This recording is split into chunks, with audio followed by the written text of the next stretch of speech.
দুই দেশের দুই কিংবদন্তি পাকিস্তান সুপার লিগে প্রতিনিধিত্ব করছেন দুটি ভিন্ন দলে।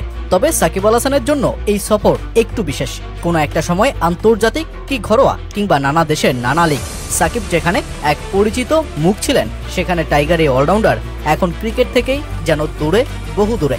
গত বছরের নভেম্বর থেকে কোনো পেশাদার ম্যাচ না খেলা সাকিবকেই এবার দেখা যাচ্ছে পাকিস্তান সুপার লিগে লাহোর কালান্দার্সের জার্সিতে অনুশীলন জার্সি গায়ে জড়িয়ে নেমে পড়লেন মাঠে।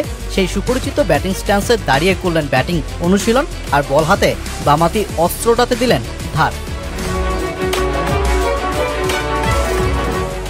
ভারত পাকিস্তান যুদ্ধ একই সাথে টাইগার দুই তারকার জন্য যেন সাপেবর হয়ে ধরা দিল। ড্যারেল মিচেলের ইনজুরিতে লাহোর কালান্দার্স দলে নেয় বামাতি অলরাউন্ডার সাকিব আল হাসানকে। দীর্ঘ 6 মাস পর তাকে পেশাদার ক্রিকেটে দেখার সুযোগ পাচ্ছেন সমর্থকরা। 9 ম্যাচে 9 পয়েন্ট তুলে যখন ফখর জামান, শাহিনশাহ আফ্রিদি, হারিস রৌফদের দল কার্যত ডু অর ডাই ম্যাচের সামনে, তখন পেশোয়ার জালমির বিপক্ষে অলরাউন্ডার সাকিবকে নামিয়ে আজ আশা খুঁজতে পারে লাহোর। পেশোয়ারের বিপক্ষে আজ লাহোর জিতলে প্লে অফ নিশ্চিত দলটার, আর ম্যাচ হারলে পেশোয়ার যাবে সুপার 4-এ। এমন চাপের একটা ম্যাচে শেষ পর্যন্ত সাকিব ড্যারেল মিচেলের স্থলাভিষিক্ত হয়ে একাদশের সুযোগ পান কিনা তা দেখার অপেক্ষায় টাইগার সমর্থকরা। তবে কালান্দার্সের পোস্ট করা এক ভিডিওতে এই টাইগার স্টার জানালেন, ম্যাচটা আশা করছি ভালো যাবে।